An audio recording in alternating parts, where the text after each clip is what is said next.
Ladies and gentlemen, welcome back to another edition of the Impact Attack right here on hackerhumming.podbean.com. I'm your host of the most who lives on the West Coast, your boy, MSG. And I am not alone. Unfortunately, the main guy, the big attraction, let's be honest, Joe Jan. Bin Hameen is in the Bahamas. He's not here.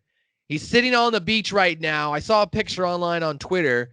And the Mark Navy arrived, he called his words, that being the Jericho Cruise, as he sat on the shore. So I don't know if, Bin Hameen's been waiting in the cut to take out some people, what he's doing out there, but I am not alone. I am joined by this gentleman who has a plethora of knowledge when it comes to sports broadcasting.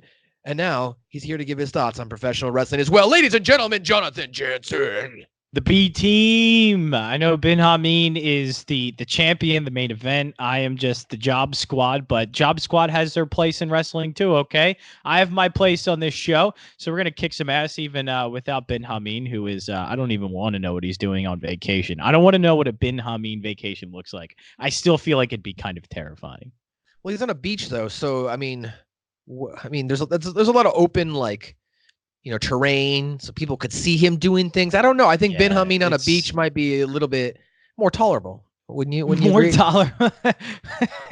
Right, because he's relaxed more and not talking. Yeah. A microphone in a little room, and so that's good. Doesn't want to kill you. You know what I mean? Right. He's sipping down his Jack and Coke or whatever he's drinking. I was about to say, has been a Jack and Coke guy? Evan Williams or something. Those seem to be his drinks. Crown Royal. I don't know. I don't drink. Really? I'm just hearing things he drinks online. Okay, I'm more of I just stick with the beer. Any time I get into the hard liquor stuff, I that was my college days. Leave that my college days when I was stupid. Now I can just drink beer and kind of drink responsibly. As an adult, so I don't get too crazy. I'm leaving all of the other shenanigans in the college days. I did a lot of drinking in college. I think the irony is, as soon as I turned 21, I kind of stopped drinking, because I got in the instances, I don't know, in a span of a year and a half, I went through I wouldn't say 3 really bad hangovers. There were more 3 really bad deaths. I felt where I just wanted to die from all the vomiting I was doing. The first that isn't fun. Yeah. The first instance was you're getting drunk with your friends. You buy a case and you decide to shotgunning beers, and you get up to beer number 15 or 16, and your best friend tells you after you just ate a whole pizza, bro, don't shotgun that beer, and you're like, fuck you, I'm gonna shotgun this beer, and then you shotgun the beer and you vomit out a whole pizza. My problem is me casually sipping a beer is almost as bad as shotgunning, because I like beer, and I just like to, if I have it in my hand, I'm constantly sipping it. So I get into the problem where I drink a lot of that, and then they're like, let's do a shot, while I'm already 10 beers deep, and it's ooh, maybe I'm a little too far ahead. So that's the problem I get in. So I just stick with beer now. I just casually sip on beers, have some fun. Watch football or whatever, or listen to music, even though there's almost no more football, which is a shame. Well, that's not true. XFL started. Oh, XFL. Yeah, that's right. I forgot. I got to start drafting my XFL fantasy leagues. Duh, bro. Hello. Do you think there would be a spot to get Vince McMahon? Is he an option? Can you draft Vince McMahon in the XFL? I don't think so. I don't know if there's a category for Vince McMahon where he could help you stuff the stat sheet for your fantasy team. What if they get a 5.0 rating on a game and you have Vince McMahon? Do you get a 1 extra point or something, maybe? What is this wrestling? You get a 5. That was a 5-star game. Vince McMahon gets 5 points for that. No, that's what I'm saying. Is that what I got to do? The Dave Meltzer, he does 5-star for matches. I got to give star matches for football games. You should be the Dave Meltzer of the XFL, Jonathan Jansen. That is something I really don't want to be. I want to be a lot of things in life. Being a XFL expert and giving star ratings for XFL games, that's something I don't want to be. Yeah, but in regards to the drinking nowadays, if I do have alcohol, it'll be a glass of wine, or it'll be ooh, there we go. Ooh, classy MSG over here. Or I become a classy son of a gun. Or I do ashi beer, Japanese beer. I like drinking that kind of beer. I don't even know what that is. Do you ever have sushi?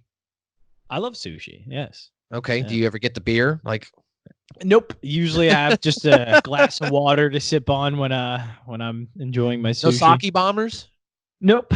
Nope. When I go for sushi, it is sushi and sushi only. And I just get beer or not beer, I get water to just to, guzzle it down a little bit. Joe Jen, you need to get a sake bomber the next time you get some sushi. I probably should. It's nice. It's hot sake. You drop it into the cold beer and then you chug it. Oh, it's perfect. Is it really? I don't know. Dude, it's just really good. Hot and cold in one drink, and I don't know how I feel about that. Well, here's the thing: when they meld together, it's not necessarily hot or cold anymore. Now it's more like a natural temperature, right? So makes becomes like room temperature and not like a room temperature, more just like a chill versus being cold. You know what I mean? Like a nice, like smooth drink. And the great thing about it is, how like if you've had this problem, if you're not shotgunning a beer, it can be challenging to let's say chug a beer because of all of the different ingredients and the carbonization that goes into it. The carbonation is the one carbonation, right? So it can be hard to drink to chug it down. When you drop the sake, though, the hot liquid counteracts that carbonation. And you can chug it. Yeah, it's really good. Okay. All right. Look at fucking science. Science, bitch. Yeah, that's awesome. Yeah, so that's probably one of my favorite drinks is a sake bomber because you can get fucked up off sake bombers too. Hey, drink responsibly. Drink responsibly. Don't drink and drive. That is the message of the story, kids. Stay alive. To all of the kids listening that are probably older than me and you both. Drink responsibly. Drink responsibly. All right, let's talk some Tessa Blanchard. Some controversy here. Oh, it's still going on, Joe Jan. So because they keep letting it go on, and they keep prolonging this. Yeah, it started last week, as you recall. We talked about it going into the championship match that all the females came out with their claws and they were ready to pounce. Well, there is another follow-up here. So Tessa Blanchard went ahead and put out a statement basically saying the following after, her winning the championship. Over the last week, I have been accused of calling a fellow wrestler a racial slur. To read this allegation has been personally upsetting. To be clear, I absolutely did not use that word. That word is not in my vocabulary. That word is not in my heart, Joe Jan. Racism is not in my heart, Joe Jan. Yet I know how many people have to deal with racism is a way I will never have to. Racism is an awful part of American history, blah, blah, blah. Okay, anyway, so she gives this statement, right? And, so now after giving this statement, apparently, prominent, of course, these are the wrestlers that came out with the list. Chelsea Green, Renee Michelle, Shayna, Tanea Brooks, Allison Kay, all these women who have come out and been like, yo, this chick is tripping, right? And, well, apparently there's now Tessa's getting dirty, apparently, Joe Jan. I don't know if you know. I saw that too. You put out that half-ass statement, first of all, and like, I'm not racist, but man, if you're gonna say all that stuff, just admit it. Like we have the person that you said it to. We have witnesses. They're all coming out against you. Just admit it. Like that. Just admit there was fault, and then try and move on as best as you can. Like that. That is the only way in the situation that you don't come out looking like such an asshole. But now she's doubling down. I didn't say it when we know she did. I mean, come on. There's too many people that have come forward and said, and even the person she said it to came forward and said, yes, this happened. Like, come on. We know it happened. Just admit fault. Try and move on from it best as you can. But she didn't do that. She doubled down, said it didn't happen. Then we find out she's digging dirt on people. It's just, like, it's not going to go away now. Like, for something that maybe wrestling is just this carny business, and sometimes this stuff just gets swept under the rug, and we kind of just put our blinders on and look forward and pay attention to the wrestling and try and block out everything else. But that can't happen when you constantly keep putting this in our face and doing things that, I mean, come on, trying to dig up dirt on somebody when already the dirt's out on you. That's a terrible look. And it's honestly, it's I hate to say it's ruining Impact, because I don't know if it would be any different if all this stuff didn't come out, but it just looks disingenuous. This stuff about she's the model for this generation and somebody to look up to. I'm like, really? This is what we get to look up to? This is the person we're looking up to right now. I wish this could have gotten resolved better. I don't know. It's just it's crazy how this thing is being handled, and it's probably something again in the wrestling business that I think a lot of people would have been upset, and it unfortunately would have gotten swept under the rug if she didn't say anything. But now she keeps talking about it, and it's going to continue to get talked about. Yeah, and for those unaware, essentially what happened is Allison Kay then put it out there apparently that Tessa Blanchard is reaching out to other females in the wrestling industry looking to dig up dirt on her, that being Allison Kay. Now, obviously we don't have any other information if she's doing it to multiple wrestlers. Other wrestlers have come forward with their own text messages saying that they've gotten the same question in regards to about Allison Kay, but apparently Tessa Blanchard has not had a moment to truly celebrate her Impact Wrestling Championship, has she, since she's won this title, because all she's been doing is talking about a incident that happened a couple years ago, sounds like, and some rather than addressing it head on like an adult, she could have even taken the cop out way and just come out and be like, if I said it, I don't recall it. If I did say it in the heat of a moment, in the heat of a passion, in the heat of an argument against someone who was maybe I felt hurting me, I apologize. I really, truly, sincerely do. That's all she had to do. Just come out, apologize. She didn't even have to say that. Just apologize. It's just simple. Come out it's not like the apology is going to forgive everything or everybody's going to be able to move on from it. But at least we know it's some sort of progress. Just apologize and try and move on as best as you can. She didn't do that. And now it's going to continue to be a story when it could have been awesome that she's champion and a good Impact run. But now this is always going to be at the forefront of any conversation with Tessa because they just continue to make it a story. It's a little vindictive of her, wouldn't you say, to like reach out and try to get dirt now on these other wrestlers? Yeah, and the thing is, like, that it looks like she is. I don't want to say like I know she's digging up there. Right. I don't know. Like I hate to. I always don't like commenting or like trying to say like matter of fact things of something I'm not too sure about, especially when it comes to arguments or communication between people, because there are so many things that can get lost in translation by the time it gets to us. We're hearing so many different versions of it from so many different people, and it just gets to a point where like, okay, I'm not there. I don't know what I heard. I didn't hear, like, it's not like I heard it directly. I don't know what's happening. And so I try and like far remove myself from it because I just hate speculating on anything. That's a fair point. So I don't know how much, if she really is digging up there. I have no idea. But for somebody to come forward and say, yeah, you said this to me, and then other people saying, well, yeah, she definitely said that to this person. She said the N-word. Then that's something where it's not speculation at this point. Like you have been accused of, and it looks damning evidence that it happened, and just apologize for it. That's literally all I can say about this now. It's just should have been an apology, and that's it. And just kind of move forward. If I go below the mic, Georgia, it looks like I have a red nose. Sorry. That's how we're transitioning from this? That's how we're transitioning, like a clown. That's what this story is. It's very clown-like. Are you wearing a Robin t-shirt, by the way? I am wearing I've been trying to... Damn, that's not good.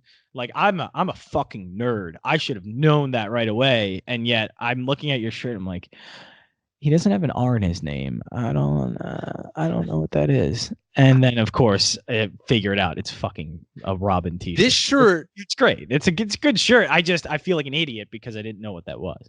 This shirt is a very popular shirt in the last 24 hours, Joe Jan. You are now the 5th person to comment on this shirt. I had 3 or 4 interactions yesterday in one like hour setting where I went into 2 different stores. All different people. They were like, dude, I like your shirt. And then some guy was wearing like, that for over 24 hours now. Do you take showers? Do you change wear it last MSG? Now I'm worried about my lucky shirt. Now I'm worried. All right, if it's a lucky shirt, it's a lucky shirt. I can let it. I can let it slide. Does it really have a belt on it? All right, that's it. That's pretty. That's a belt. All right, I keep that shirt on forever. Don't take it off. I haven't taken a shower yet today to answer your question. It's 7:48 my time. Okay, I just woke Hey, up. look, I already took a shower, went to work today. I've done it 11 all. your time, so I've done it all. overnight. I already worked my work schedule this week. I'm on lazy mode now. Speaking of lazy mode, let's move on to well, I guess it's not really lazy of them, but let's talk about some of the Oscars. You wanted to talk about that. Yeah, because we both because I just watched 1917 last Oh, night. you know You what? just Hold on. I could have transitioned. Well, let's talk about being lazy and watching movies. Sorry, I yeah. just had to But get that. I saw you watch the Joker, which is a Best Picture nominee, and I just saw 1917. I've seen now 3 of the Best Picture. I'm going to see another one today in Marriage Story, the one with Adam Driver and Scarlett Johansson. But dude, 1917, oh boy, was that good. I highly recommend it. I don't think it's going to win Best Picture. It's just not something it's going to win. It's one of those movies where it's going to win every single award for its cinematography and filming and all that, and maybe design or whatever, costume design, because it was all phenomenal looking and it was great. But it's one of those where it's probably not going to win Best Picture. I've seen This is the movie where they did one long shot, right? Yeah, it was. So a lot of the scenes were one long shot. You could tell either where they transitioned or where they kind of stopped and would do these one long shots. But yeah, each of these scenes were done in one long shot. Nice. And it's made to look seamless, which is phenomenal. But kind of what I've seen the criticism of it, I can't stand this criticism because I think I hate it because when you watch this movie, that's the first thing you think of, and that's the first thing even you commented on is how they filmed it, this kind of one-shot style. And there are some people that watch it. I've seen some critics and say, "Oh, well, it's just a gimmick." I don't know. No. Because, do you know how hard it is to do one long shot like that? Well, yeah, and Fuck. I get how maybe you can. That's going to be always at the forefront, and so if you like that kind of style of filmmaking, you're going to love it. But if you're not going to dig deep into the story and why they're doing it, and you don't like this one-shot style, then you're just going to think, it's too gimmicky. I don't like how it's being played out. But to me, they did it on purpose and for a reason. Right. And it was the first time I watched a movie. And you know how you watch war movies and you get a character that just died. You have that moment of kind of sadness, but it's war, so you have to move on. And the way they usually move on is they like transition to another scene. So it just automatically makes us like kind of forget what just happened, because you got to move on and like, okay, we're at next scene. Well, in this one-shot style, you never have that transition of, okay, next scene, let's think about, what's going on next. And so as we're continuing to go on the story, it's just this one long shot. Somebody died, and you're going through this one long shot, and the entire time you're thinking, man, that's really sad. That's like his buddy just died, all this. And so you're continuing to go through it. The story keeps happening. People keep talking to him, and the camera kind of focuses on him, and all these things are going on around him, and you're still thinking of the person that just died. Right. And so it was like a great way of showing it. Kind of, I'm never going to know what war is like unless I get drafted in World War III, which look, I'm not going to do well in that. But we don't know what that's like. That was the closest we'll ever get to knowing what it's like to see somebody in a war get shot and killed a friend of yours and then move on that quickly, but still having it kind of dwell in the back of your mind. And then it's funny because there is a certain point, though, where you're watching the movie and then like it just stops and you stop thinking about it because there's like, it's war, so there's so many things going on. It was just a perfect way of capturing that moment where a normal way of filming a movie can't capture that kind of moment because you're cutting from scene to scene, so you forget about the thing that just happened and you're looking about moving forward when you're kind of in the middle of that transition.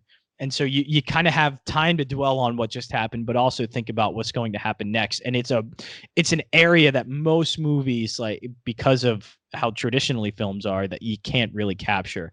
And I thought they played to that so well. And it's why it's not a gimmick, this one-shot film. No, it's definitely not. Like the art itself. It was used as a tool to help tell this story, and I thought it was great. So this follows, I'm assuming, World War I. Yeah, World War One. Yep. Okay, all right. I mean, that's cool. It's a great movie. If you I'm like, not into war movies. Yeah. you know what? I'm not usually either. Like Saving Private Ryan, I thought was okay. Black Hawk Down. Black Hawk Down. I saw. I ended up seeing Jarhead. I think Jake Gyllenhaal was in that. I was like, that's okay. G.I. Jane. I never was interested in Hurt Locker. I know that it was like the bomb diffusing one. I never was really interested in that. So war movies weren't my thing.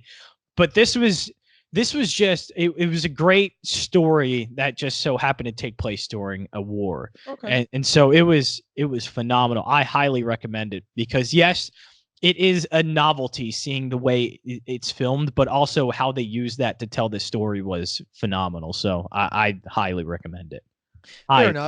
Fair enough. I liked Joker personally. I just, got an opportunity to sit down and watch it. I've also, of course, been over the last week, watching YouTube videos or reading analysis, different people's thoughts on what they believe. Oh, there's so many think pieces on it. So right. Many. How the movie ended. Was it real? Was it, was it all in his head? Was it a multiple choice, as in The Killing of the Joker alludes to the fact that, he gives you different multiple endings of his past. So you never really know the backstory of the Joker. Could there be more Joker movies?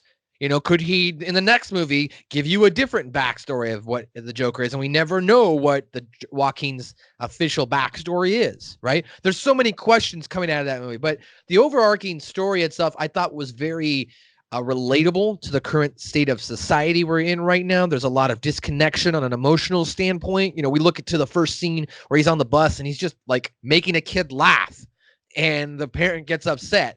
Leave my kid alone. It's like, wow, that's sad, and that's relatable now because that happens now. Like, don't talk to my kids, don't touch my kids, don't even look at my kids, don't make funny faces at my kids. I don't want anything to do with you. And it's like we've lost this emotional connection with each other. We don't know how to relate. And as a child, even for kids, there's a lot of innocence there. So I think as adults, we can see that still, and we want to reconnect to that, right? So we want to make a child laugh or even just have a regular conversation with them, and then you fast forward into this movie now. He's going through the emotional mental breakdowns of the imagery itself of him thinking he's dating this woman, and then also, believing, and pumping himself up mentally that he believes that he's this great comedian. And I thought they did a really good job from a filmmaking standpoint where the small nuances of them moving back and forth into reality, like giving the clue, okay, here comes the, his imagination again. Oh, now we're back to reality. So there was a lot of that. And at the end, it even does that so much so where you don't even know if he's even in the jail cell or even in Arkham Asylum telling the story because he walks out with bloody footprints. So was that even real itself? Because there was just so many different endings. They provided like 3 different endings right there at the end of that movie. So I can definitely see why it was, nominated for so many different awards. Joaquin Phoenix was amazing in this movie. He was, if there's anything, like the movie to me, I'm so like meh on. Really? But I thought it was good, like from a technical standpoint, it's really good. But when it tried to have like a message to it, and the message was always, it wasn't so clear about what it was trying to say. And so the end of the movie just like fell flat for me. I'm like, what are you guys trying to say here? Like, I think the message that it's trying to say, and the Joker says this, straight up in his comics, all it takes is one bad day for the sanest man to go crazy, right? And if you were in that position, like, I think that what this movie does for me is there's like some self-reflection in it, like, because you look at this character, the Joker, and you have to ask yourself, are you rooting for this guy? Like, he's getting, life is kicking the shit out of this guy, but on the same time, he's mentally unstable, and now he's causing havoc and inciting riots and being the catalyst for this breakdown of society itself. So you have to ask yourself, are you rooting for this guy? Is this guy the villain? And then if you are rooting for this guy, what does that say about you as an individual? You know what I mean? So I think there's a lot of self-reflection that goes into this movie, and personally, that's really what it is, right? I mean, it's him. It's Joaquin Phoenix in his own mind, reflecting on what's going on around him when he's creating or what he's trying to create. He just looks so, and like the visualization of him losing all that weight, like there was just so many different nuances to the character. It was I thought it was a good movie. Do I think it deserves to win Best Picture? No, I don't think so. Yeah, I don't think so. The one I've been hearing that could be there are a few, like Once Upon a Time in Hollywood is one I'm seeing a lot of buzz for, which my brother told me it's phenomenal. I need to see it, so that's on Netflix too, and I need to see that. And also Parasite. Parasite, Joker, and there's another one. There's four, or The Irishman. The Irishman, that I'm sure is in the running. I thought it was such a movie that was so technically well done, but the story just had nothing in it that was intriguing. Like, nothing. There was nothing about that story that captivated me or anything. It just was really good filmmaking and not a lot of substance to that filmmaking. And so that's where it felt flat for me. And also, I think there were poor choices as a director of Martin Scorsese, going with a old Robert De Niro to play a middle-aged man, and it didn't work. Like the CGI may have made him look younger, but you can't help from somebody moving like a 70-year-old man. It just doesn't work. And so to me, it completely took me out of a few scenes, because when you're watching a movie, you still have to have that willing suspension of disbelief. You know, you got to feel like that story is actually happening, you know, and it just took me out. As I'm trying to get invested in the story, all of a sudden I have to step back a bit, because I'm like, hey, that's a 70-year-old dude that is trying to play a 35-year-old man, right, and he looks awful doing it. I just, and not to say Robert De Niro put in a great performance, he was put in a position where he had to walk, talk, and act younger than he was, and that's just not. It's hard to do. Really hard to do. Here's the movie nominees really quickly, and then we'll move on from the Oscars talk. We've got Ford versus Ferrari, The Irishman, Jojo Rabbit. I think that's one that stands no chance, is Ford versus Ferrari. Joker, Little Women, Marriage Story, Once Upon a Time in Hollywood, and Parasite. Now, I haven't seen Once Upon a Time in Hollywood. I've heard different views from different takes. Like, people have said, I didn't like it. I've heard the boring things. Like, I've heard that it can get boring, but for the most part, I've heard very good from people I trust too. You know, but just on the fact that Leonardo DiCaprio is in this movie, I'm going to see it, because I'm a big Leonardo DiCaprio. Yeah, and Brad Pitt is one a few. I'm not a big Brad Pitt fan, so I'm seeing this movie. Agree. You know, I agree with you. It's not like if he's in a movie, I'm like, man, I need to see that.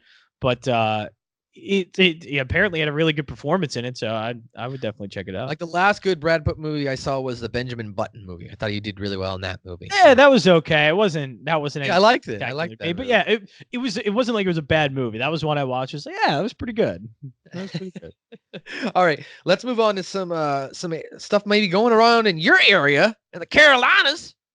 So North Carolina father arrested after allegedly tackling his son's high school wrestling opponent. Now, I actually did see this on Good Morning America yesterday, and I didn't get to talk about it then because I had to watch it. So we're talking about the water cooler conversation. This is MSG. This is how MSG, good radio here. This is the water cooler conversation. Hey, I got to bring it in. You don't have to relate to. You don't have to be an Impact fan. You don't have to be a wrestling fan. You don't have to be any fan. We're talking about a story that everybody and soccer moms, dads, business dudes, financial guy, whoever, any walk of life heard this story and we're like, okay, this is interesting. Dad tackles wrestler during a wrestling match. Ooh. Yeah, and it's relatable because we are a wrestling podcast. What? We're talking about wrestling? I know, crazy. So one North Carolina father had been arrested after allegedly tackling his son's high school wrestling opponent. One witness said the student used an illegal move on the man's son, which prompted the father's tackle. And if you see the video, Joe Jan, I mean, this dude hit this kid like he came out the stands, full sprint. Yeah. He hit him with the gore. Let's be honest. He hit him with the gore. Well, the kid kicked out, so it's a spear. It's not a gore. Oh, okay.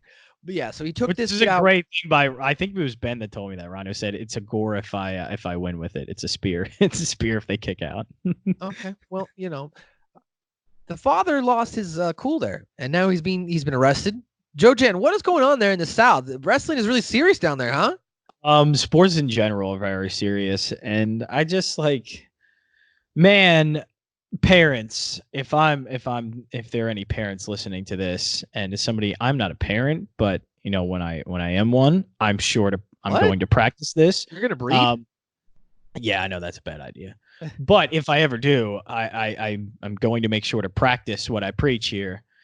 Do not get involved in your child's sport. Do not get involved. Do not get involved. Do not get involved. Do not get involved. It's I'm just a a little- it's a bad idea. Unless No you're their harass- agent. That's no, it. I mean, no be their harass- agent, business side, let them go do their sport thing. just let your kid go out and have fun. I mean, it's not that hard. If your kid gets accidentally hit with the baseball, or just it's sport, you know. The coaches can handle it. The umpire can handle it. Stop getting involved, parents, please. That's it's actually one thing that bothers me most, and I think needs to be changed in sport in general, is the involvement of parents. Sports parents fucking suck. Well, I mean, it's obviously a case of mental shortcoming at that point from a psychological standpoint, right? They're upset that they never achieved their sports dreams. So now they're trying to trying to live like vic- vicariously through and the in child. hopes that if they get their kid to be rich as well, they'll be taken care of, right? Because they're the parent at this Well, point. it's not. It's just the glory of a child winning and being the best at something. Like the parent feels like achievement for it. That's I don't know, that's weird to your me. child is not in that sport for your achievement. Your child's in that sport because they like it and they want to have fun. Right. That's you it. can feel proud. That's one thing, but like it doesn't mean you accomplished it. No. If my child is the one they stick in right field and he's ninth in the batting order and he sucks, I don't care. Is he having fun? My man, go out there and have some fun, kid. That's all you need to do. This getting involved and trying to live through the glory of your child's sport, that's fucking gross. If he's got an arm like Raul Mondesi, you're not going to complain. Right. Yeah, well, yeah. That's the hope, you know. It's just the kid is naturally gifted and you don't have to worry about it. But no, I just when I saw a story like this, first of all, I wasn't surprised it was in North Carolina. I'm like, yeah, it makes sense. Because I've seen the absolute nuts sports parents there, and it's everywhere. I'm not going to say it's just North Carolina, but down in the South, like stuff like wrestling and football certainly get a lot more interest. And yeah, just like lesson for people. Stay the fuck away from your kid's sport. Just let them have fun and let the people who are coaching and volunteering their time do it, because A, they're volunteering their time and they're not doing it for any money or any benefit. So just let them do it, and they're already getting enough grief for it. And B, don't ruin your child's enjoyment. Not a And the last thing here we'll talk about before we get into Impact Wrestling. Joe Jan. Oh God. I'm a little sad. You have your lucky shirt on. How can you be sad? The lucky shirt didn't help this last weekend as the Tennessee Titans lost to the Kansas City Chiefs. Yeah, I could have told you that was going to happen. Yeah, well, you know, I had in the back. I mean, I knew it was going to happen. You know, I'm a Titans fan. I've been a Titans fan since '99. It was a good run. Like, not saying that the Titans do. They look great during the playoffs. Yeah. I don't know if they can recapture the moment like they did this year. I don't think next year is going to be the same, but you know. You know, and that's why I don't ever get my hopes up. Okay, you know, as soon as I see the annual, you know, every year NFL Network and the NFL channel, they do the, you know, whole Super Bowl recap, and they do all the different documentaries, and I can't watch that '99 Super Bowl. Well, yeah, recap. and there was always a thing where the Titans and Eagles would be involved in this list often until the Eagles finally won a Super Bowl. Let's go. But it was the list of top 10 like snake bitten franchises, and the Titans were up there because of the Super Bowl against the Rams, where they fell like a fucking yard short. They've had so many good teams, so many good quarterbacks and coaches go through there and just haven't won. So yes, I feel your pain as an Eagles fan, where most of my life I have felt the same kind of just, here we go again. This hell. This hell I'm living in again. Thank you for bringing me back here. My football. It's like, why did I choose the Houston Oilers as a kid as my favorite team? And then why did I follow them? Why didn't I jump on a different team? No, I was just like, oh, my team's moving to Tennessee. I'm a Titans fan now. Yay. And here we are. Look, it's going to feel Decades later. sweet when they maybe, if ever, win a Super Bowl. It'll feel sweet. Look, You got I'm a telling running you, back. again, as somebody who has now lived the Super Bowl, the first Super Bowl win, it feels fucking good. I think just hold off. It's a lot better. Look, Patriots fan, every Super Bowl, it's got to be boring at this point. You know, they've seen it all. They've won so many championships. How many parades can you go to and think, this is fun? It's almost a chore at this point for Patriots fans. Like, fuck, we won another one. We got to go out again. Okay. Okay, we'll go out again and do it. Those guys tried hard. Thank you. All right, I need to get out of here. It's cold. But yeah, but when you get your first one, it's exciting. So just all I'm trying to say is hang in there, MSG. Thanks. Hang in there. Thanks. It's not going to be anytime soon. Sorry, Ryan Tannehill isn't the answer. Derrick Henry's not going to repeat the same season he had. Mike Vrabel's success on defense, while it was good, they're still going to need more talent on there because, as you saw against the Kansas City Chiefs, they just don't have enough talent in the secondary. And really overall in the defense, they got by with some scheme, but I don't think the defense is that great overall and not a lot of good pieces moving forward. But yeah, other than that, Tennessee Titans looking good. Damn, Joe Jan just broke it down, ladies and gentlemen. That's what I did. Hey, Joe Jan, where can people listen to you break it down at? At JJansen34 on Twitter, and you'll see all of my stuff, links to my stuff, and all of my shitty sports opinions, and also anything Creed related, which Dave Grohl said "With Arms Wide Open" is one of the most amazing songs of all time. So, look, I don't get many wins often when it comes to the band Creed. I won today. Today is a win for me. All right. Well, we didn't win when we watched this episode of Impact. Oh so. Man, I'm glad our intro and all of these stories and headlines that we got through, we got to prolong it, because when we get into this, I'm not sure what I have to say other than, sure, that was okay. It's going to be a lot of that today. All right. So Impact Wrestling, ladies and gentlemen, emanated from Mexico. So. Yeah, this episode sucked. Like, I'm coming out hot, Joe Jan. I did not like this episode of Impact. You know what? Instead of going through no story, no, hold on. There was no storyline development. Okay, you had a dude wrestling another dude in a skirt, touching each other's junk. You have chicks now fighting over the top title in Impact Wrestling, which is what Ben Hameen said. What Booker T said, what multiple pundits and professional wrestlers have said, that it diminishes the title picture because now who's going to face Tessa? This episode was garbage. Let's talk about it. Go ahead. No, I was saying, and I was going to say we should do exactly what you just did. I think an overall kind of view of this episode, because we can break down each match, and we're going to a certain point, break down everything segment wise. But overall, this was just a show. They just recorded something, put it on TV, had no direction of where the story was going. No, what? One question to you before we get into all of these segments and break it all down: what in this show moved or advanced any of the storylines? Nothing. I mean, maybe. Nothing. I mean, you could maybe say the women's the Taya's championship scenario. There's a match set up for that next so week. The first segment and the last the first segment and the last segment, even the match didn't do anything. That honestly, because Ace Austin won over Trey, and we've seen that, and it still didn't progress their story at all. It just is the same as it was last week. So we are now in the second week past this pay-per-view. Okay, we had the first one where it's a fucking recap after a big pay-per-view show where you have some buzz after it. I mean, there was a little bit of buzz. So you have this recap show, fine. You at least had a little bit of storyline. So next after that, this is the first time we're seeing like your show ready to tell us about what just happened on this pay-per-view and how you're going to move forward from it. And we just got a damn house show that just happened to take place in Mexico. Add in a few wrestlers from the indie scene around there. Have them wrestle some of our talent. And, let's call it a show. Let's just do that. What is that? I got nothing from this. Nothing from this show. And there were a couple of good matches. Like, I like some of the wrestling in it, the in-ring stuff. Like, I thought the tag team match main event was actually kind of fun. I thought the crowd was into it. It was fun.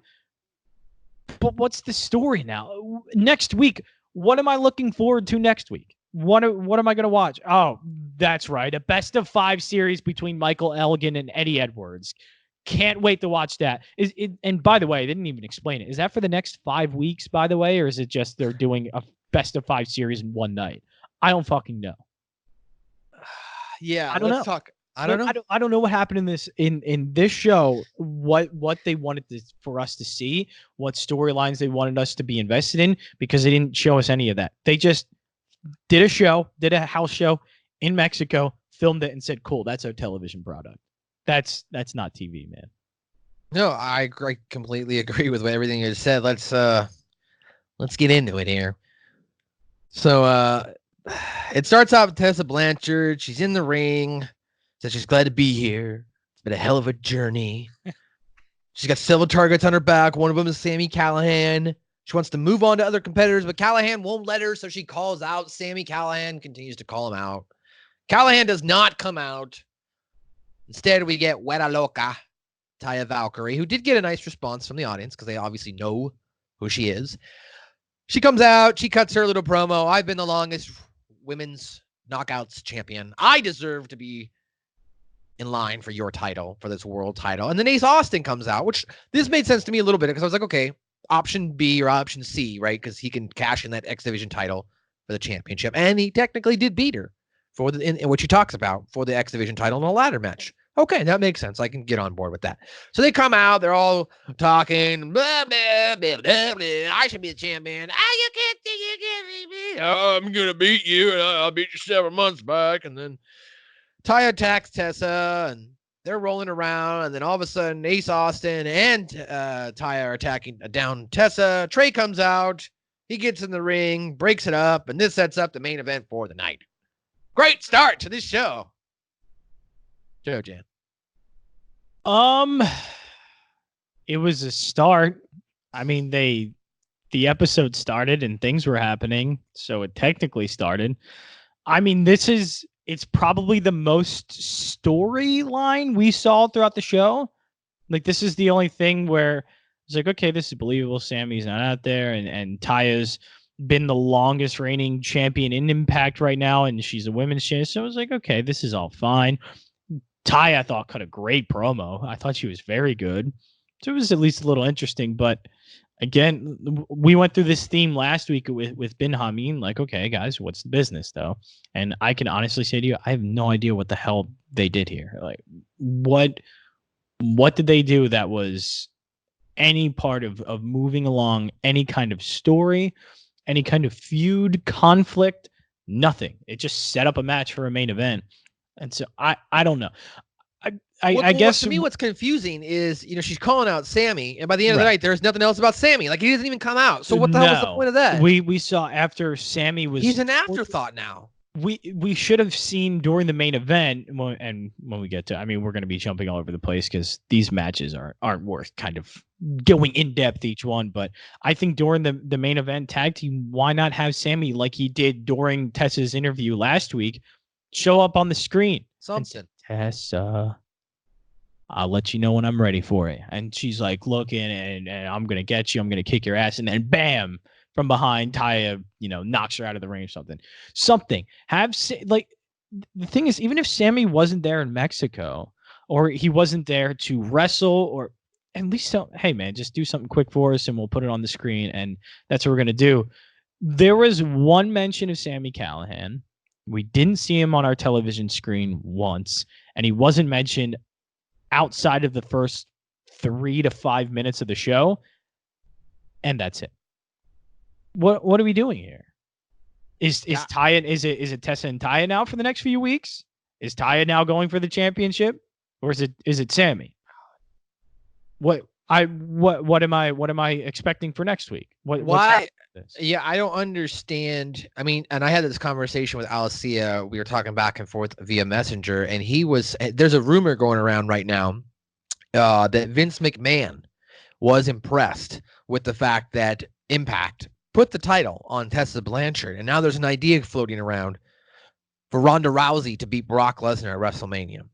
So if that's the case, are we going to now start to see a shift where women are going to be the women's champion and the world heavyweight champion? And if that's the case, can men start challenging for the women's title?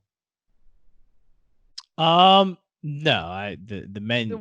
But the thing is, that's not equality, then, Joe Jan. But it's not like the world heavyweight title is the men's world heavyweight title. It's just the world It heavyweight. was The women, though. the women's That was the whole thing though. It was the catered to men, and women had their own right, but it's never division. been. But that's the thing you can kind of work around. It's never been specifically towards women. When you see a women's belt and a women's division, it's specifically for that division. When the world heavyweight championship, look, women have competed for other belts. I mean, Look, China. My argument is they should have an Intercontinental intergender Championship. division. Then that's what they should be doing. They should have an intergender champion Well, or like everything. If it's done right, it works. Like Rey Mysterio has beaten guys like Batista and Great Khali for the belt. Is Rey Mysterio a guy you look at and be like, yeah, he could really kick Batista's ass? No. But because they did it right, it was such a believable and fun story that we were all invested in. If you do it right, it can work. I'm okay with it. But it's not that I'm shitting on Tessa being the champion. I'm just saying they've diminished the rest of the division so far below her that there's nobody else to step up. Right? Well, she hasn't been. They've tried to position her as this underdog, but everything that Tessa has done this last year after losing in the women's division, right, which Taya points out to her, you couldn't even beat me. So she leaves the women's division, right, and then she starts to fight men. So now that's what I think. That's what I'm getting from this promo is that Taya is saying that the women's division is even better than the world heavyweight title position. Well, so I'm confused on what I should be excited for here. Who's going to fight Tessa? Who can beat her? I don't understand. I'm upset here. I think first Tessa should have won in the show tonight and really make a statement of proving that she's the true champion. But also, it's who can. I guess my question to rebuttal that is, who is really, other than Sami Callihan, who on this Impact roster do you think is legitimately championship worthy? Moose, Rhino. I don't think Moose is. Moose doesn't have the same. Rob Van Dam, I can see that. Rob Van Dam at least has some kind of. Michael Elgin. These are all guys they could have been building up. That's what I'm saying. They could, but man, they're trying to build them up right now, and all of these guys to me, like Eddie Edwards, Falaba, I think is good. They had Killer Cross last year. Falaba, I could maybe see, but the problem is, all of those guys really have just been flat. Had their value diminished, right? For the sake of Tessa Blanchard. They have, but Tessa Blanchard, even when she was in that spot of maybe she was a bit lower in the card, she was the one that stood out. You know, like there is nobody on this Impact roster to me. Michael Elgin doesn't stand out right now. Eddie Edwards doesn't stand out right now. Moose doesn't stand out right now. They have tried. They're doing things with them. It's just that none of these, I just don't know in Impact who I can really think, okay, who is championship worthy? Like Tessa to me was the one that she is the shining star of Impact Wrestling. So it makes sense. Now, the way they got the belt on her, that's up for discussion. And that's, I think, really the big problem Ben is having, and I think you're having, and others, is the way it happened. But I'm okay with Tessa having the belt because she is by far, to me, championship-worthy material. And I don't know who else on that Impact roster other than Sami Callihan. Like, it's those two at the top for me. There are 3 stars standing out in Impact more than everybody else, or at least I can look at and say there's star power there. And it's Sami Callihan, it's Taya, and it's Tessa. Those are the 3 to me are main event worthy and should be in the main event or close to the main event every single every single match, or every single show and every single pay-per-view. I just look at the beginning of 2019. You had Killer Cross, you had Brian Cage, you had John Morrison, you had Sami Callihan. All of those guys are main event. You just named a bunch of and at the end of the year, Tessa Blanchard is the one on top. But those guys are gone, though. You know, because of how they booked, though. I mean, they could have had they. I mean, there's also obviously with Killer Cross, there's a different story, but everybody else, it's all about how they could have potentially booked Tessa to be this underdog. Like it's what Ben's been saying. They booked her in a position where she's 50-50, right? So where she looks just as strong as the guys. Where they could have had her been booking her under more, like a Spike Dudley, or when a Rey Mysterio fights the Big Show. That's what I would have preferred. You know what I mean? Like, so that way. You go in wondering, oh my gosh, how is Tessa Blanchard going to beat this person? But the thing is, they diminished everybody under her to the point where I'm like, Okay, well, I guess Tessa Blanchard needs to beat the women's division now because she's beat everybody in the men's division. So uh, it's just confusing. I don't know what I'm supposed. There's too much blending of the lines here, and I don't know what I'm supposed to be into. Well, yeah, and again, what you pointed out and kind of the wrestlers that they've lost, and all of the guys you just named are really good, and like John Morrison's main event. I mean, he's probably one of the biggest stars in Impact recently. Brian Cage, that dude's looks like a star, and at times he was a champion there. Sami Callihan he's still there, but then Killer Cross, that dude's championship material. He's star power, gone. So now I'm left with the roster that nobody to me, and maybe that's the fault of creative. It could be. I have no idea, but everybody else in that roster just doesn't stand out as this like big star potential. And the three that they have at the top right now, I think do, and it's why they have to stay there. And it's Tessa, it's Sami, and it's Taya. And look, Taya's not going to be around for much longer. I don't. No, it doesn't seem like, and they're about to lose her. I mean, who knows? That's all kind of right speculation. But yeah, I mean, there's been rumors of losing her, and if they were to lose Taya, man, that's another. Somebody needs to step up in this situation. But okay, so if I were to ask you, MSG, who do you think, outside of Sami Callihan and Tessa, who do you think needs to be next, or could be the next big star for Impact Wrestling? Nobody right now, because they haven't like creatively done anything to keep me interested enough. I mean, there's been guys like Moose. They could do it. Like I could see Moose being it. He's that big guy. He's got a good look, right? I could see them if they were going to bring in, if they really wanted to do something with Michael Elgin. He's got a good look too. If they wanted to go back with Eddie Edwards has had great experience as the champion. He knows how to cut a promo. He does. I like his character of who he is. That's another guy. But the thing is, those are also, they've diminished them as far as character, not athletes, but they've diminished them creatively to the point where you don't care. That's what I'm saying. I don't care. There's nobody who can step up right now that I care about because they've buried everybody under her.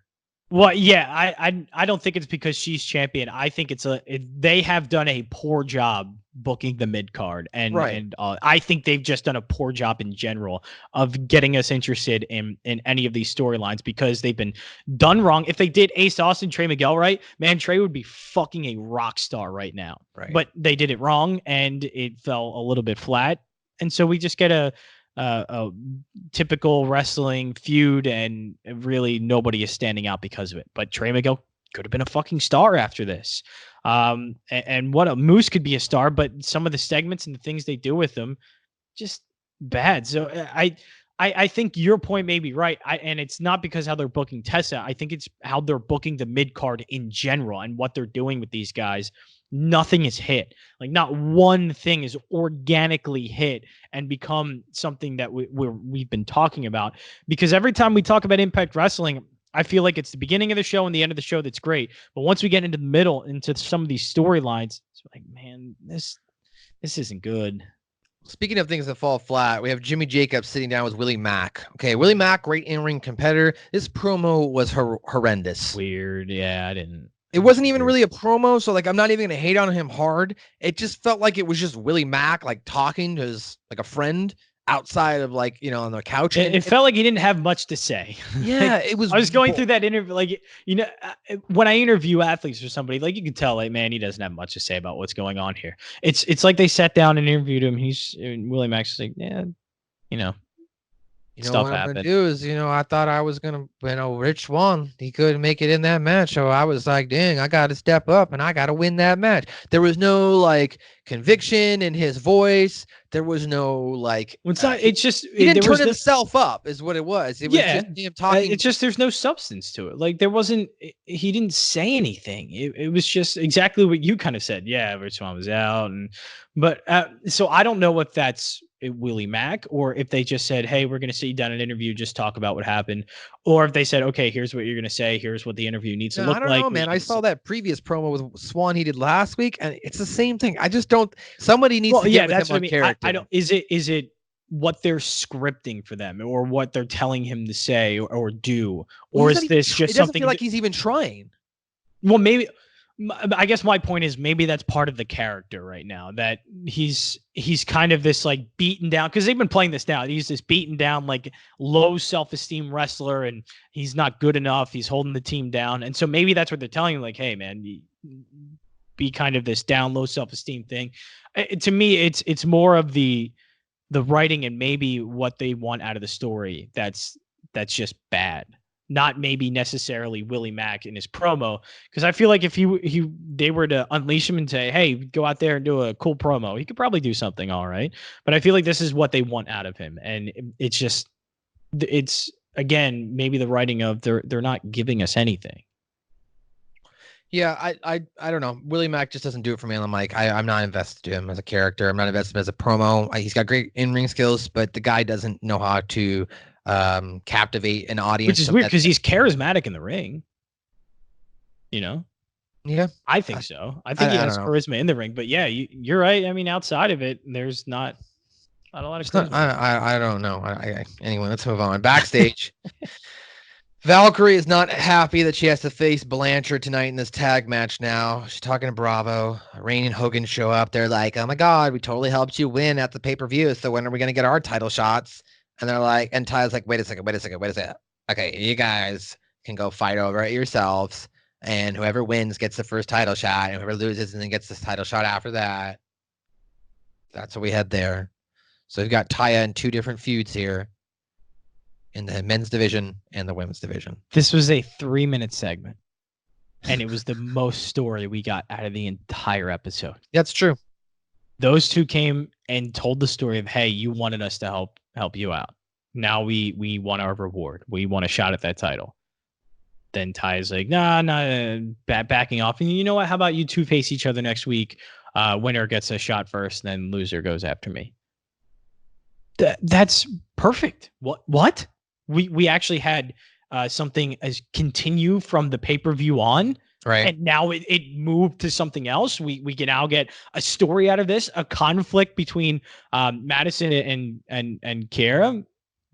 Fucking brilliant, amazing. So this was like the 3 minutes to me. I saw this promo, I was like, okay, I got something out of that. That was it. Whatever you guys just did there, like I learned something.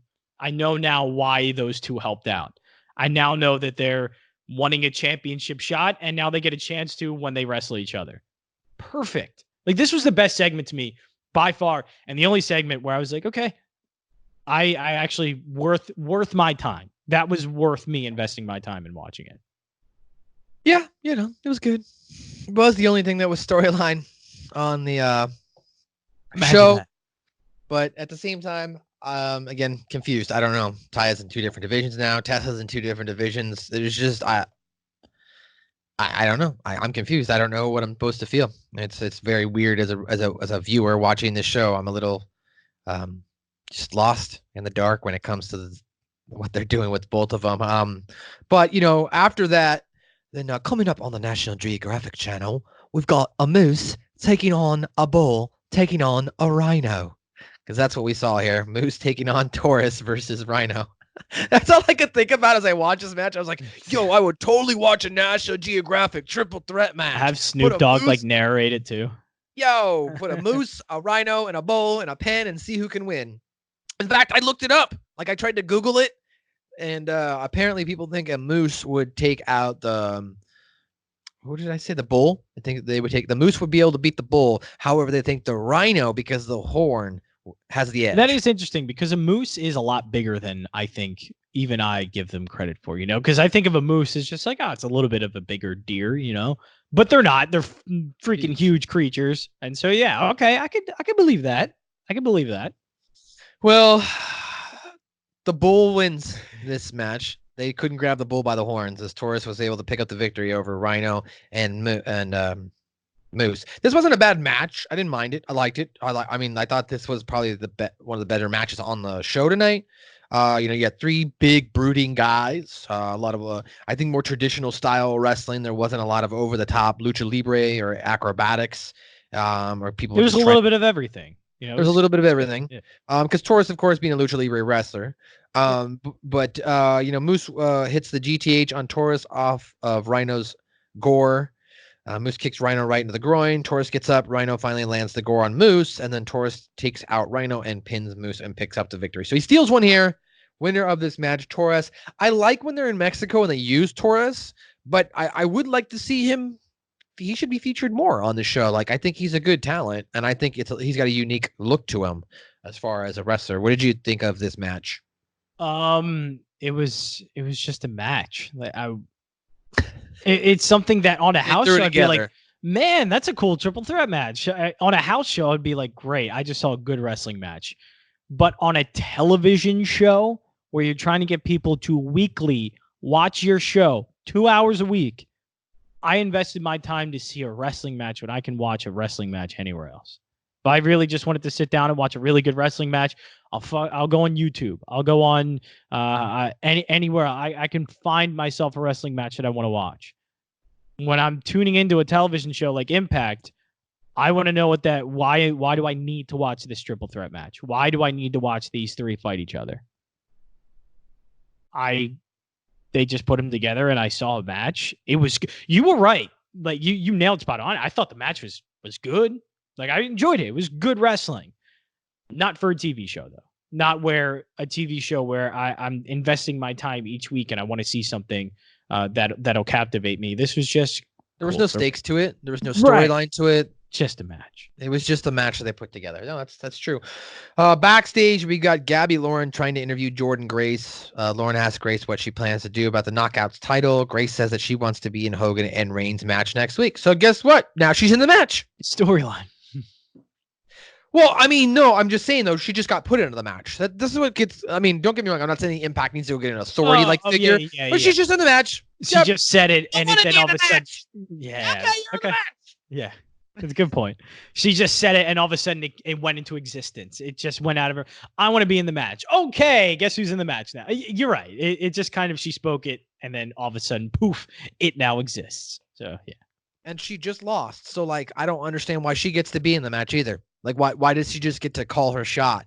I mean, are people at Impact Wrestling paying for her Patreon account? Does she actually hold all the cards here? No, I feel like, because what makes stories interesting is when a character, a babyface, or whatever you like, has to work for something. Right. And this is now, and I'm thinking of this because you brought it up. It was a good, fucking great point of that. She just said it and it happened. Where's the part where she's working for it? It would have been nice where she had to. What if on the show today, Jordynne Grace is like, why do those two get to have a match for you to be in it, or for those two to take your title shot when I got robbed of it? Like, they just robbed me of my shot. And so maybe then this is where you're right. Maybe an authority figure helps. You go, okay, Jordynne, you want a shot? Go ahead, win tonight, and then you're inserted into that match next week. Boom. I have something where the stakes are there. Something simple where the stakes are there. Jordynne Grace earns that spot in there again because she did. You're right. She lost. So she has to earn that spot again, even though we know it was a dirty, dastardly way. So we know now she got brought to the bottom because of some heel tactics, and we hated it. And now she's working her way back up again. And we start to like Jordynne Grace and this character because of the effort she's putting in and how hard she's working. But instead, to your point, she gets put right back in the number one contender match. Yeah, I'm gonna be in this match. Oh, go ahead. They're not working for anything. And I feel like that's something, it's been happening in Impact, I think, a lot since we've been really like diving deep into it, is that a lot of things just happen. Yeah. It's not really working towards it at all. That's life. It just happens. Oh yeah, MSG. Did you know? I want a job. I want the morning slot at ESPN Radio. Okay. You got it. Thank you. You got it. Well, right now I really would like to, get the job at WWE I applied for, the audio producer job. I'd like to get that job. Hey, MSG, guess what? What? You got it. Awesome. Oh, that's great. I'm so excited. That's not a fun story, though. Wouldn't it be a better story to let you know that, hey, I'm like 5 years in the radio. I've clawed my way through bottom markets, through terrible jobs, working 90, 100 hours a week. I worked my damn ass off to get to ESPN Radio, and I worked hard. Not to say I'm in ESPN Radio. This is a fictional story. This is not true at all. But disclaimer. But disclaimer. These events are not true. But what if that was my story? that I worked really It's a hard. great I story. sacrificed a lot. It's a great story. But it's not that when I just say something and bam, MSG, you got that associate or you got that producer job at WWE, working on the podcast. You said you wanted it. So guess what? Life's great. You got it. You got it. Nope. Not how it works. So apparently Joey Ryan doesn't know how things work here around here at Impact Wrestling. Is he he's told someone is looking for him. He walks into the bathroom, finds Tommy Dreamer, who is wearing a sombrero. Dreamer informs Ryan that he has another date at Wrestler's Court, but Joey Ryan says he's not doing this again and leaves. I wanted them to do it again.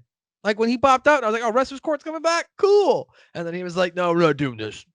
Well, you know what they do, and maybe this sounds like a fucking terrible idea, but they do the Wrestler's Court thing, and Joey Ryan's like, I don't want to do this. So he has the match, okay, gets done the match. Somebody comes out, hands him a note. It's a warrant for his arrest, and so he has to either be at Wrestler's Court next week or he gets arrested or something. Right, or something. Right, something simple. Something simple, like. If he's like, oh, I don't want to do it. And then they just never mentioned it again. They subpoena him. Get it? They subpoena him.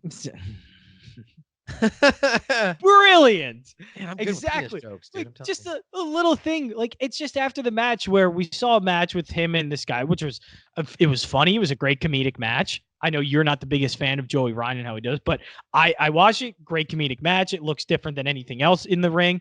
So I'm like, okay, good match. But then it just ends and I get nothing out of it.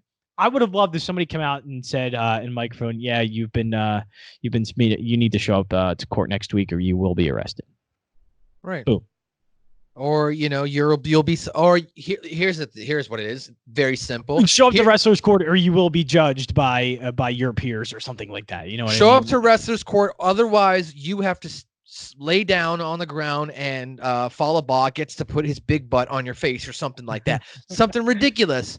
Yeah, it could be, since it is a comedy spot. Yeah, do something ridiculous. Something but it should have been more than just, I'm not going to do this. Okay, so after this, seems like you're having fun. Joey Ryan takes on Maximo. This is the first time I've seen Maximo wrestle. Maximo is a man. He was wearing a skirt, wrestling a guy who likes to touch dongs. Winner of this match was Joey Ryan with a dick flip. This was it. Anyway, let's move on. What do you want to talk about? Oh no, I thought I had somewhat funny comedy spot. I enjoyed it. The crowd loved it. Maybe the crowd didn't really love it. Again, no, the crowd was into it. I don't think forget so. the other Maximo's name. Yeah, maybe Maximo. I'm just saying when Joey Ryan came out, he got no response. But I paid attention. Most of the show didn't get a response, but Maximo came out and they were really into Maximo, and so there was at least something that they were invested in, and so that was great. But it's again, like most of this show, it just feels like a house. Have you ever heard of the company Wrestle Circus or like Party Wrestling, where they dress up and they do? Yeah. I've heard. That's cool. This is what this reminds me of, and I'm cool with that because that's the context of that show. Like if you're going into that show, or let's say if that show was on TV, going into it, okay, cool. This is going to be a flamboyant, crazy wrestling show. But this is Impact Wrestling. I don't understand. But I like variety in any show. There needs to be at least a little bit of variety, something to break up either the tension or any serious, like in any good. Even The Irishman. The Irishman's this serious gangster movie, but there's comedic spots in it. There's some silly things in it that we laugh at, and that's it. It's good to break it up. I'm okay with this and Joey Ryan doing this stuff because it breaks up what should be. The thing is, it looks bad because these matches just kind of mold together, and I don't like this. It wasn't put together well. I don't like this. But I fast forward through this match. Like comedic matches, if used right, are great for wrestling shows. I'm not like, saying they're not. Like you can do it right. Santino Morello, great character, right? I'm just bringing that off the top, man. But he wasn't. The sexualization of this is what I don't like. I don't like the dicks. I don't like. I need to touch me here, and you have to. I'm wearing this thing. Okay. It's funny that a lot of people like it and think it's funny, so it's a good spot to do.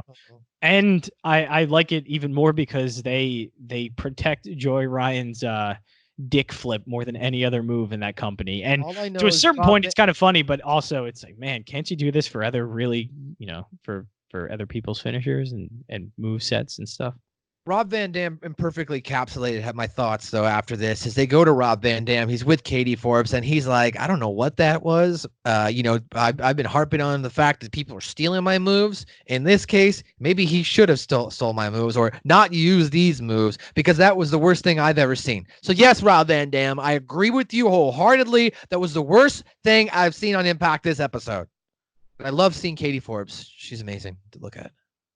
God, she's amazing. Well, those two, it's fun to watch the relationship played out on air. It's good stuff. I will say Rob Van Dam liked my tweet this week. It was pretty cool. Congratulations. Yeah, that's good. Yeah. I felt pretty good. Somebody that's good. No, that's good. That means it got his attention, so that's not bad. Well, he tweeted somebody tweeted to us with we shared something and somebody tweeted to us and was like, man, oh no, I was talking about online the fact that Rob Van Dam got Impact banned from Twitch, right? Because that information broke. I did it right after we recorded last week, right? So the information recorded right after we recorded, and so they're banned off Twitch, not on Twitch anymore. So I posted that on Hami Media Group. Rob Van Dam, banned from Twitch.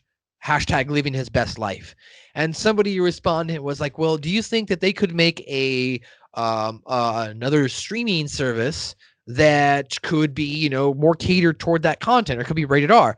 And so my response to him was, yeah, it's called webcams. It's what created the internet. And Rob Van Dam likes that. Yeah, that's fun. And to be honest, capitalize on that.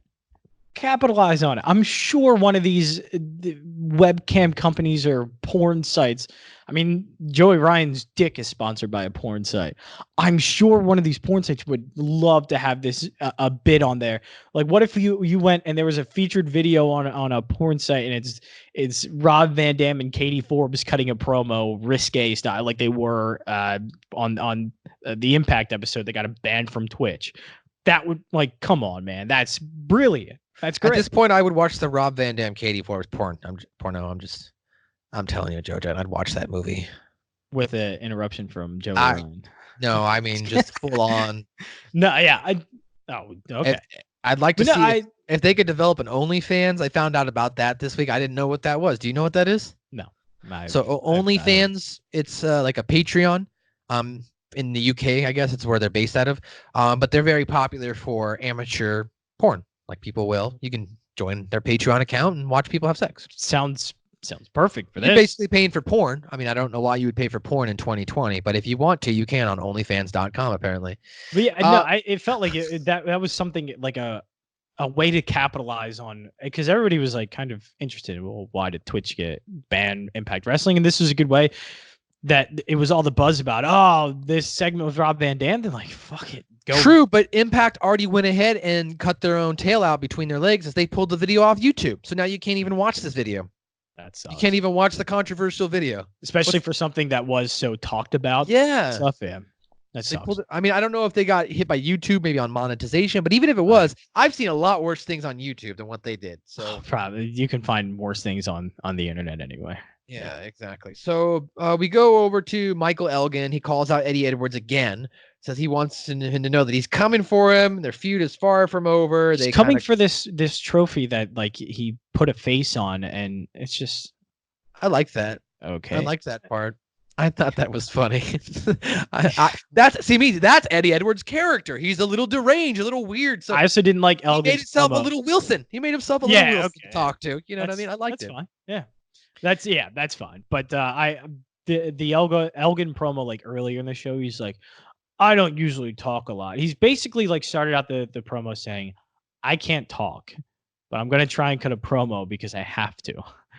Here's what I have to say. So yeah, the thing is, those two can wrestle.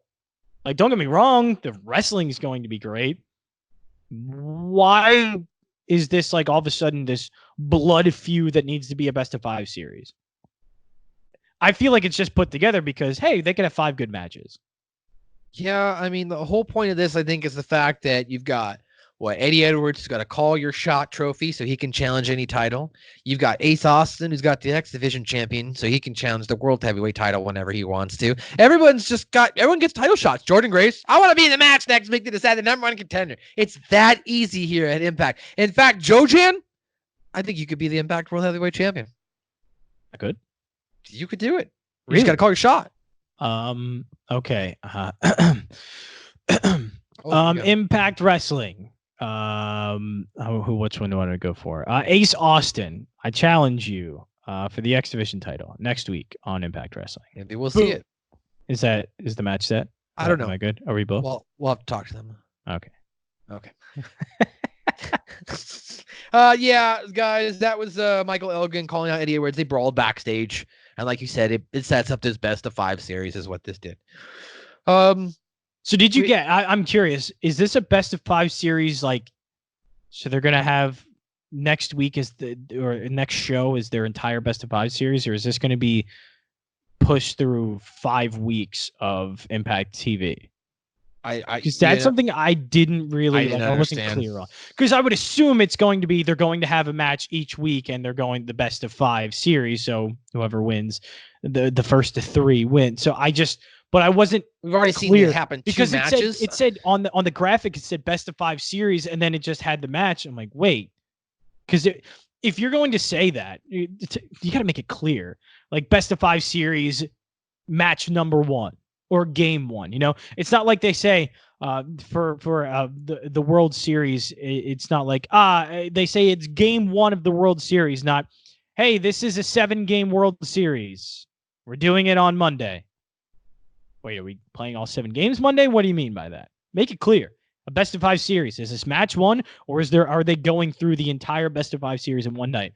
It may be like an obvious answer, and I may be looking too much into it, but it just seemed to me like it wasn't. They didn't clear that up very well at all. Here's what I think they're gonna do. You know how like when you're playing rock paper scissors with your best friend, yeah. And he beats you 2 times, and you go best of 5. Yeah, that's what they're doing. I think Eddie Edwards has already beaten him 2 times. Let's go best of 5. So this is continuing. So now Elkin has to win the next 3 in a row. Okay, yeah, I think that's what they're doing. Okay. That's my, analysis. That's fine, but yeah. I hope next week they don't start it over again. Now we're gonna have 5 more matches between these guys. How funny is that? That's something that should be like so clear to us as they're telling us like this is a best of 5 series, and it should be clear of like what we should expect. And me and you are speculating what it could actually the fuck mean. That's terrible. That's not good. No, it's definitely terrible. Let's go on to something else that wasn't the best. Havoc with Father James Mitchell and Susie taking on Rosemary. Havoc wins this match. Rosemary spits some green mist in Mitchell's eyes as he makes his way up the apron. That distracts Rosemary, so Havoc ends up winning the match with a tombstone pile driver. She wins. Su Yung runs away. We don't know where she left. What did you think of this? Crazy doesn't look crazy if they're surrounded by more crazy. That's true. It's all the same. Like, I'm not getting anything out of this. And they've paired these 4 people together in backstage segments, in matches, almost every single week. They have to face somebody else for me to realize how freaking crazy they are. Unless they're all together, and I'm just thinking, maybe they're kind of weird. I don't know. They look similar. Like, come on, man. There's got to be something else that they can do. And it's not like you put them in another match and you completely forget about the story. There are ways of including that, but for me to understand how crazy Havoc is, or Rosemary, or Susie, or whatever, like I have to see them against a completely different kind of person, or have a foil to really make those attributes of them being these supernatural, crazy kind of characters, make that stand out. It doesn't stand out because they put it in one match. In one match, you get all of this like supernatural, weird stuff thrown into one single match in one segment, and then it's not done throughout the rest of the show. Well, this whole show, it seems like it was just let's throw it up on the board and see what sticks, right? Yeah, and I don't know. It sounds sad because we're really bashing this show, and Hameen's not here, and we're going hard, bro. I know, and I've tried. There are things about Impact that I've liked. There are some shows I've watched of Impact since we've been doing the Impact Attack that I've really enjoyed, but man, it's really hard to be positive about this one. Right, Man. and we want to make It's things really hard. Let's make one thing clear. Of course, we're not pro wrestlers, so we're not shitting on the wrestling. That's not what we're doing. We're talking about creative standpoint as a viewer, See, what's that's not engaging to the audience. You know what I mean? Yeah, it doesn't feel like the wrestling is the problem, though. I feel like No. when the in-ring stuff is good when we see it. Yeah. Like we just said, the triple threat match I thought was great. Even the tag team match I thought was awesome. They did some cool things in there, and it was very well done. But it's just as a viewer watching a television show, I a television show, ladies and gentlemen. This is what people need to fail to understand. This is a television show. It's supposed to be entertaining for you as the viewer to stick around and watch the commercials, so that way the company can make money. So, like, if the show is not entertaining, then I'm not going to sit there and continue to watch it. And people aren't watching Impact as much as we'd like them to, right? Because then we'd have more people to talk about, and that means the company would be hot and people would be into it, and there'd be a larger conversation of topics, and we'd have more viewers. Talent would be getting paid more watching our show, right? You know what I mean? So we don't want the show to not be good, but like if we're going to invest our time and sit here and analyze what they're putting out, you know, it's like they went into the fridge and they were like, okay, let's take all these leftovers, let's put it on a plate and heat it up. Because that's what Impact Wrestling was tonight. They basically, they put the show into a microwave and just zapped it up. Put it in a microwave, 30 seconds, zapped, and good. So after that, we've got the Desi Hit Squad. They have a chat before Rohit Raju has his match against Mac tonight. I like this. This was, pretty good. There was a little bit more storyline development here, at least with the Daisy Hit Squad, as Josh Matthews says. Yeah, it was something where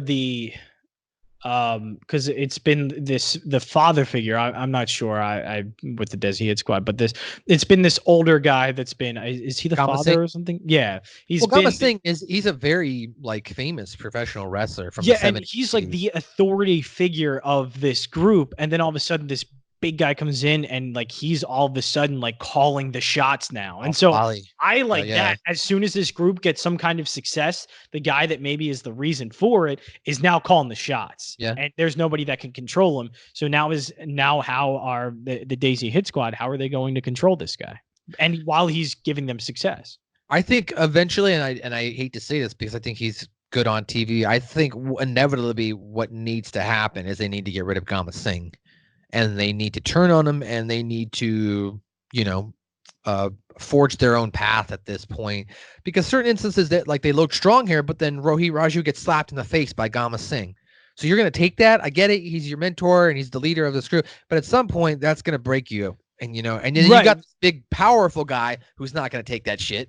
When Gama Singh slaps him, what's going to happen is what I want to know. But that's the thing. That's what I really liked about this is that he didn't Gama Singh, he took it. He just, he was getting criticized and I call the shots basically. And he was like, fine.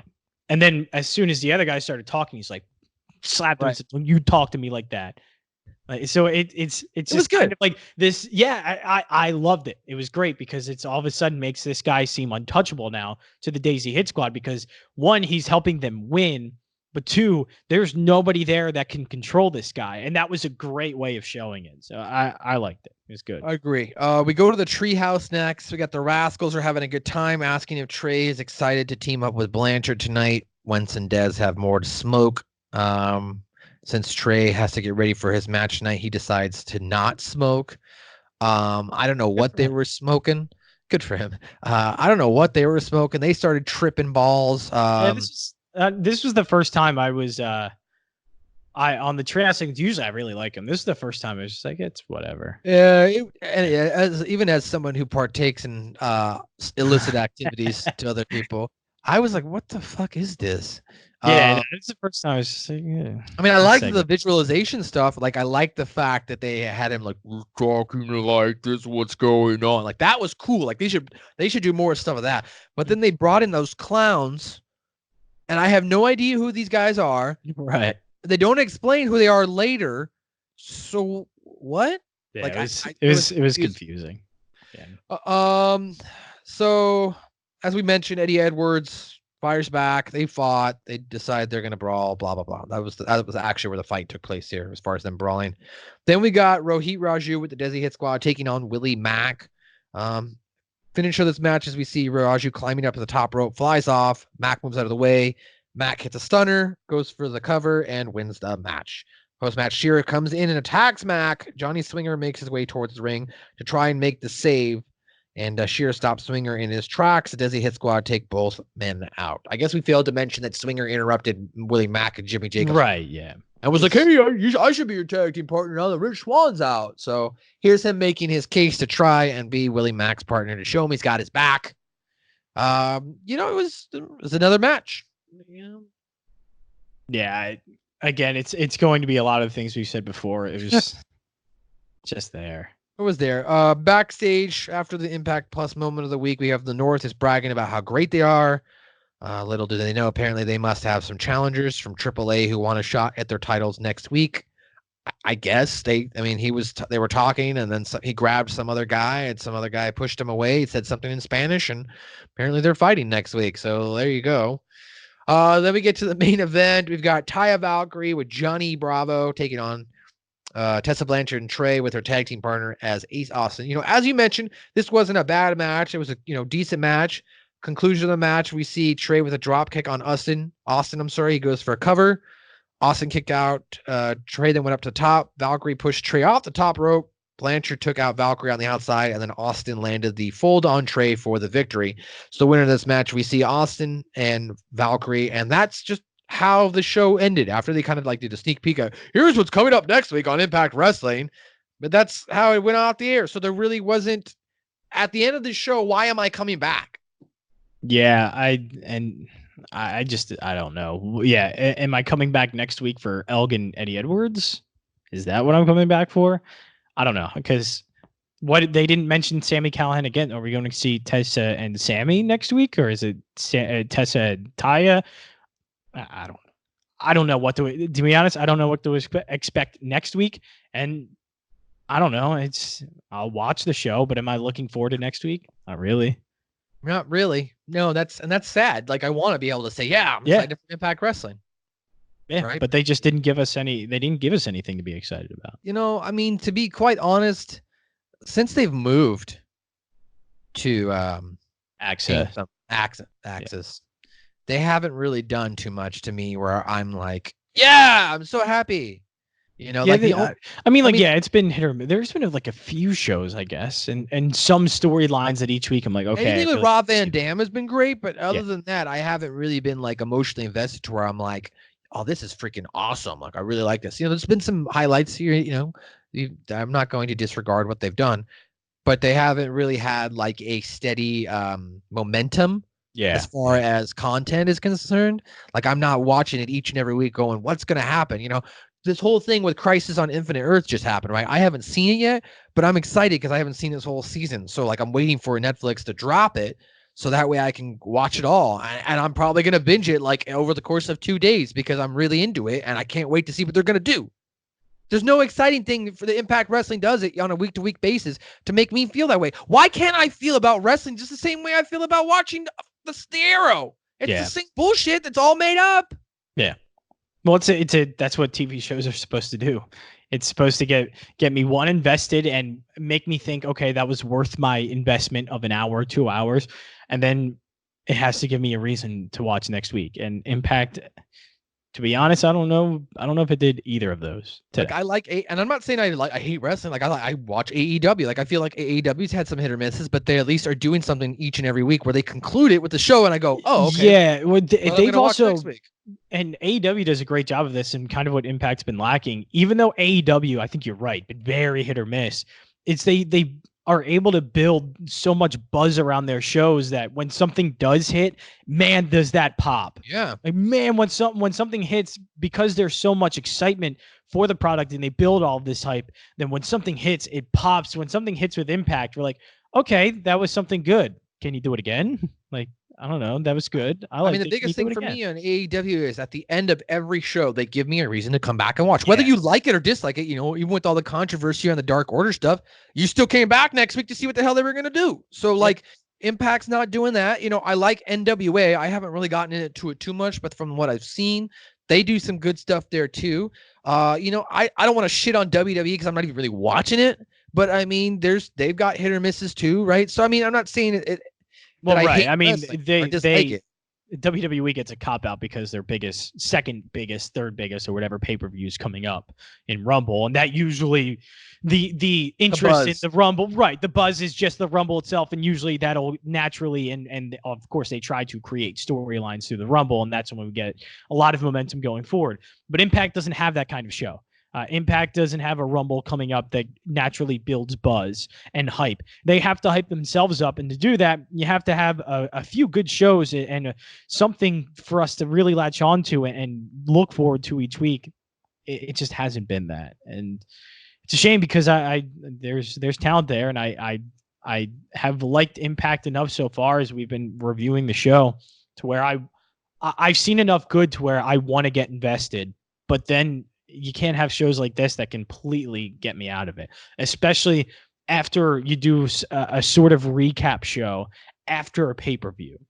So it's just, I don't know.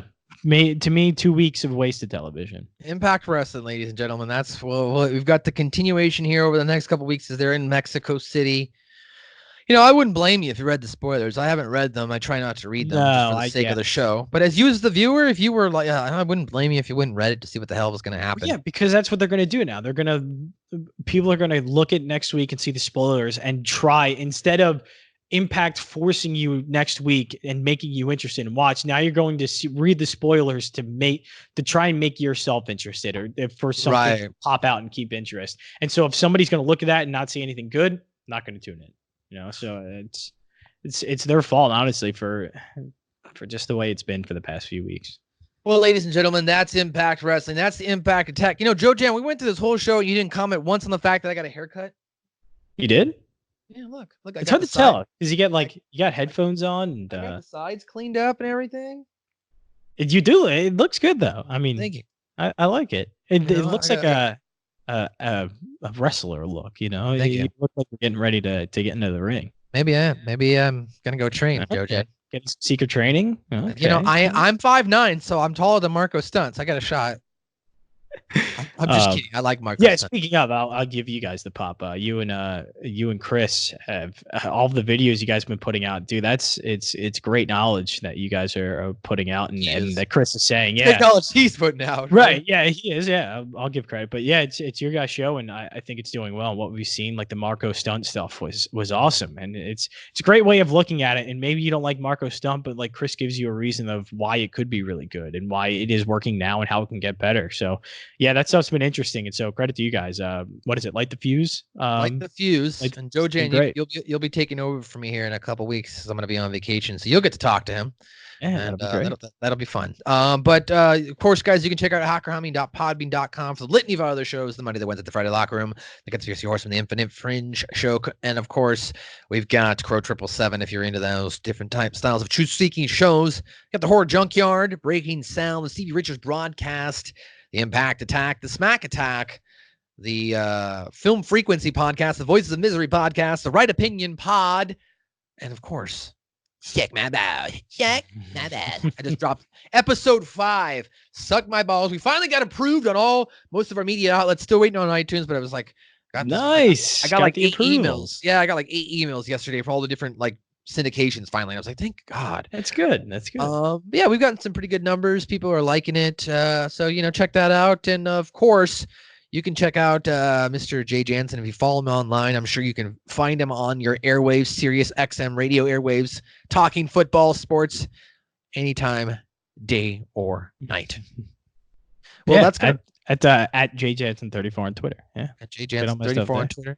You can follow me on Twitter at Matthew_Schaffer. Our fearless leader, Bin Hameen, Ya Allah, is not here. But as he would tell you, you can go to prowrestlingtees.com/Bin_Hameen and you can get yourself a awesome shirt as well. And while we leave here, Joe Jan, I'm going to play us out with some music here for the fans. This is off the brand new EP, Coming Down. It's by the Irie. They are a reggae band based out of Arizona. I played some of their music before in the past. This is their brand new EP. Check it out. Coming Down. You can get their full EP on iTunes for like $4. So, I mean, if you like the music, come on, it's $4. I know you got that in your pocket. So go buy the EP. Check them out. Support independent music. Support reggae music. I'm Matthew Schaffer. This is Jay Jansen, Jonathan Jansen, and we are now coming down as well. So have a good one. liking that way, I'm liking that way.